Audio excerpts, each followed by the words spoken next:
శారదా శారదాంభోజవదనావదనాంబుజే సర్వదా సర్వదాస్మాకం సన్నిధిం క్రియాత్ మనోజవం మారుతుల్యవేగం జితేంద్రియం బుద్ధిమతాం వరిష్టం వాతాత్మజం వానరయూధముఖ్యం శ్రీరామదూతం శిరసా నమామి. మన భారతీయ ధర్మం చాలా సనాతనమైనటువంటిది.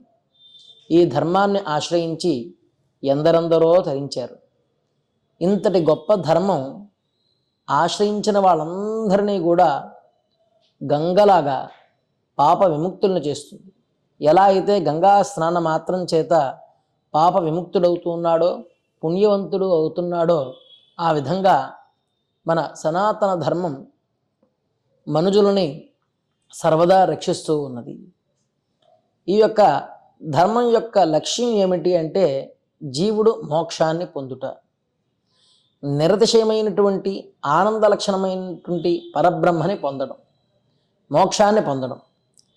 దానికి ప్రతి జీవి కూడా జ్ఞానాన్ని పొంది ప్రయత్నం చేస్తూ ఉండాలి. అయితే ఏమిటి ఈ జ్ఞానం? ఈ జ్ఞానాన్ని ఎలా పొందాలి అంటే ముఖ్యంగా భక్తి, జ్ఞానము, కర్మ, ఈ మూడు చాలా ప్రధానమైనటువంటి విభాగాలు. కర్మ విభాగము, భక్తి విభాగము, జ్ఞాన విభాగము అనేటువంటివి మూడు చాలా ప్రధానమైనటువంటివి. ఇందులో ముఖ్యంగా మొదట కర్మ గురించి తెలుసుకుందాం. కర్మ రెండు విధాలుగా ఉంటుంది. ఒకటి, చేసినటువంటి కర్మ ఫలాన్ని, తన యొక్క స్వభావాన్ని తెలుసుకొని చరించడం, అలాగే కర్మఫలాన్ని అనుభవించడం. మరొకటి, ఆ కర్మఫలం మనస్సులో అంతఃకరణ ముందు ఉండిపోయి అది ఆ వాసన చేత పుణ్యకర్మ చేస్తే పుణ్యకర్మల పట్ల ఒక రకమైనటువంటి అనురక్తితో పుణ్యకర్మలు చేయాలి అనుకుంటాడు. అలాగే పాపకర్మలు చేసినట్లయితే ఆ వాసనారూపంలో ఉన్నటువంటివి బుద్ధికి ఆ యొక్క కర్మలే చేయాలని ప్రేరణ చేస్తూ ఉంటాయి. అందుచేత జీవులందరూ మంచివాళ్ళు అయినప్పటికీ కూడా ఆయా కర్మల చేత వారు పాపకర్మల్ని లేదా పుణ్యకర్మల్ని చేస్తూ ఉంటారు. ఇక్కడ గుణం చాలా ప్రధానం. ఏమిటి అంటే ఏది పాపకర్మని ప్రేరేపిస్తోంది, ఏది పుణ్యకర్మని ప్రేరేపిస్తోంది అంటే సత్వరజస్తమో గుణాలు అంటారు. ఏమిటి గుణాలు అంటే సాత్విక గుణం ఏం చేస్తుంది అంటే దైవం పట్ల అచంచలమైన భక్తిని, అలాగే తదుపాసనను, అలాగే సత్కర్మానుష్ఠానము చెయ్యాలి అనేటువంటి ఒక కోరిక ఉండడం, అలాగే ప్రవర్తించడం, ఇది సాత్వికమైనటువంటి లక్షణం. అలాగే రాజసం అనగా ఈ లోకంలో కీర్తిని పొందాలి, ధనార్జన చెయ్యాలి, అంటే బాగా సంపాదించాలి, బాగా బ్రతకాలి, అందరూ కూడా గౌరవించాలి, అలాగే అధికారం కావాలి, అధికారం చేత అందరి చేత మన్ననలు పొందాలి అని ఉండేటువంటి గుణం కొంత మంచిదే అయినప్పటికీ కూడా దానివల్ల మోక్షాన్ని పొందలేడు కనుక దాన్ని రాజస గుణము అన్నారు. అలాగే తామస గుణం, ఇది ఎటువంటిది అంటే పరుల్ని హింసించాలి, అలాగే క్రోధము, అలాగే ఆవేశము, ఇవన్నీ కూడా హెచ్చు స్థాయిలో ఉంటాయి. ఇది తామస లక్షణం. అంటే ఒక రకంగా చెప్పాలంటే మనిషి తన ఉన్న స్థితి నుంచి పతనావస్థకు చేరిపోవడం, అధమాధముడుగా చరించడం, వీటిని తామస లక్షణాలు అంటారు. కనుక ఈ లక్షణాలని అర్థం చేసుకుని సాత్విక గుణంతో ఉంటూ ఎవరైతే చెప్పబడినటువంటి లక్ష్యాన్ని పొందాలి అనుకుంటారో వారు మాత్రం సాత్విక గుణంతోనే ఉండాలి. తద్వారా సాత్వికమైనటువంటి కర్మలను ఆచరించాలి. ఆ సాత్విక కర్మల చేత వాడు భక్తిని, జ్ఞానాన్ని పొంది తదుపరి మోక్షాన్ని కూడా పొందగలుగుతాడు. ఇది మనం సూక్ష్మంగా మన భారతీయ తత్వాన్ని ఈ విధంగా మనం అర్థం చేసుకోవచ్చు. అలాగే ఈ రాజస లక్షణాలు కానీ తామస లక్షణాలు కానీ చాలా చెడ్డవి. ఎంత చెడ్డవి అంటే వాటి గురించి ఆలోచన చేసినా లేక వాటి గురించి చర్చించినా కూడా అవి అంతఃకరణంలో తిష్ట వేసుకుని వాటి స్వభావాలని ఆ మనిషికి అలవాటు చేసేస్తాయి. కనుక వాటి యందు అనురక్తి ఎప్పుడూ కూడదు. లోకంలో జరిగినటువంటి కొన్ని కొన్ని సంగతులు మనం ఇలాంటి సమయంలో కనుక ఒకసారి తెలుసుకున్నట్లయితే వాటి వలన దోష నిరూపణం, అలాగే వాటి వలన కొంత మనస్సుకి బుద్ధికి కూడా కొంత జ్ఞానం అబ్బడం అనేది జరుగుతూ ఉంటుంది. మనకి పాశ్చాత్య దేశాలని గమనిస్తే ఒక విషయం బోధపడుతూ ఉంటుంది. ప్రపంచంలో తప్పులు అందరూ అన్ని చోట్ల అనేకులు చేస్తూనే ఉంటారు. అలాగే అన్ని చోట్ల మంచివాళ్ళు మంచి పనులు చేస్తూనే ఉంటారు. చేసిన పని మంచిది చెడ్డది అని మనం ఎప్పుడు తెలుసుకుంటామంటే దాని పర్యవసానంలో ఏదైనా ఆ కర్మ యొక్క ఫలం ద్వారా దాన్ని నిర్ణయిస్తాం. అలాగే పాశ్చాత్య దేశంలో చాలా విచిత్రంగా అనిపిస్తూ ఉంటాయి కొన్ని కొన్ని విశేషాలు తెలిసినప్పుడు.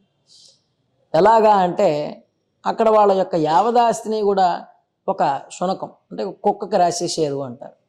అలాగే పెంచుకుంటున్నటువంటి పెంపుడు పిల్లికి రాశారు అంటారు. సహజంగా మనిషి జ్ఞాని అంటే కొంచెం బుద్ధిపూర్వకంగా ఏ పని చేయాలి ఏ పని చేయకూడదు అనేటువంటి విషయం తెలిసినవాడు. బుద్ధి లేనటువంటి జీవి అంటే మన మాటల్ని సైతం ఎవరు అర్థం చేసుకోలేరు. ఆ పశుపక్ష్యాది ప్రాణులు అంటే అర్థం చేసుకున్నా తిరిగి సమాధానం ఇవ్వలేవు. అలాగే మనిషి చేసినట్టుగా అన్ని పనులు మరి పశుపక్ష్యాదులు కానీ పెంపుడు జంతువులు కానీ చేసుకోలేవు. అలాంటి సమయంలో ఒక పెంపుడు జంతువు మీద ప్రేమని అభిమానాన్ని పెంచుకోవడం, దానికి యావదాస్తి రాసి ఇవ్వడం, ఆ రాసిన తర్వాత దాని సంరక్షకుడుగా ఇంకొకరు ఎవడో ఉండడం, ఇవన్నీ కూడా చాలా విచిత్రంగా అనిపిస్తూ ఉంటాయి. అంటే ఏ పని చేయాలి ఏ పని చేయకూడదు అనేటువంటి విషయంలో జ్ఞానం చాలా ముఖ్యం. అలాగే ఒకచోట జరిగిన సంగతి చెప్పుకోవాలి. ఒక ఆవిడికి చాలా వ్యాపారాలలో గొప్ప సంపద కలిగి మంచి ధనవంతురాలుగా పేరు ప్రతిష్టల్ని పొందింది. ఆ ధనాన్ని చక్కగా అనుభవిస్తూ ఉన్నది. అలా ఉన్నటువంటి ఆవిడికి చాలా విచిత్రమైన కోరిక కలుగుతూ ఉంటాయి దేశ విదేశాలలో. మనకి ఇవన్నీ కూడా ప్రకృతంలో ఎక్కడ ఏం జరిగినా కూడా నిమిషాల్లో తెలిసిపోతూ ఉన్నాయి. అలా తెలిసిన విషయమే ఏమిటి అంటే ఆవిడ ప్రపంచంలో ఉన్న రత్నాల్లోకెల్లా అధిక విలువ కలిగినటువంటిది. అంటే ఆ రత్నం ఎటువంటిది అంటే ఇంకొక రెండవ రత్నం కూడా ఆ రత్నం యొక్క దరిదాపులకు రాలేకపోయింది ఆ ధరకి. అలాంటి రత్నాన్ని పొందాలి అనుకున్నది. కానీ మన జాతకాల్లో రత్నం నప్పకపోతే కనుక దానివల్ల దుష్ప్రభావాలు ఉంటాయి, దుష్ఫలితాలు ఉంటాయి అని మనకు తెలుసు. అయితే కొన్ని కొన్ని దేశాల్లో ఈ రత్నాల మీద అంత నమ్మిక ఉండదు. రత్నాలు నమ్మమని చెప్పడం ఉద్దేశం కాదు, కానీ జరిగిన సంఘటన ఒకసారి ఉదాహరించుకోవాలి. ఒక వస్తువు పైన ఆశ మనకి ఎటువంటి పరిస్థితికి తీసుకెళ్తుంది అని. అలాగా ప్రపంచంలో చాలా విలువైన రత్నాన్ని కొనుక్కుంది. ఆ కొనుక్కున్న తర్వాత అంచెలంచెలుగా ఆవిడ వ్యాపారాల్లో అనేక నష్టాలు వచ్చి చివరికి అన్ని వ్యాపారాల్లో కూడా మూతపడినప్పటికీ కూడా ఆ రత్నం మాత్రం ఆవిడ దగ్గర ఉంది.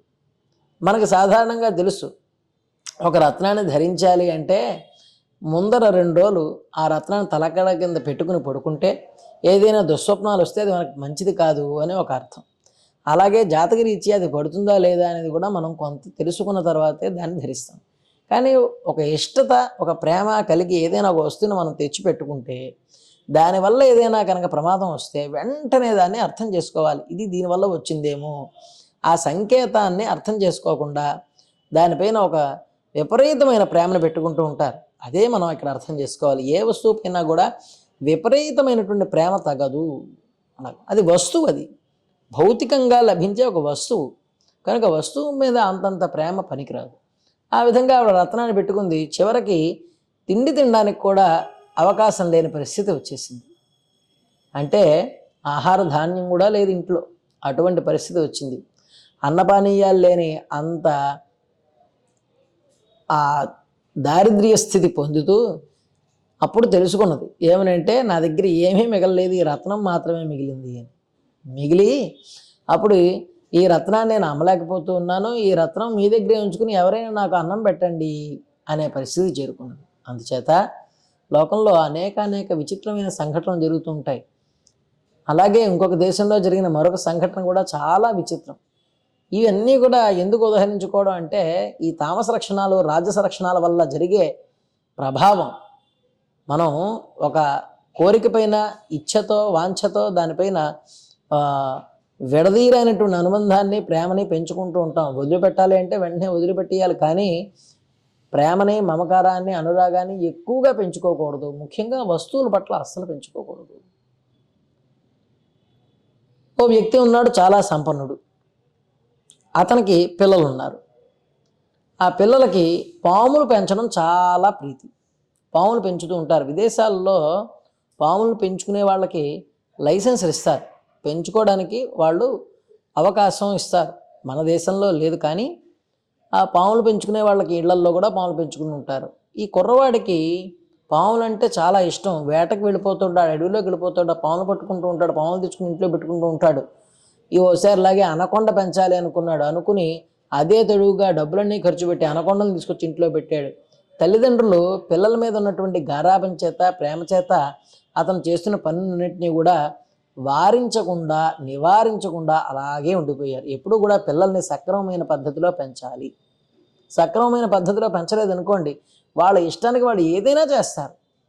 వాళ్ళ ఇష్టానికి ప్రతిదానికి సరే సరే సరే అని వెళ్ళేసరికి ఈ తల్లిదండ్రులకు ఏమైంది అంటే ఉన్న డబ్బంతా కూడా పాములు ఖర్చు పెట్టేశాడు చెప్పకుండా.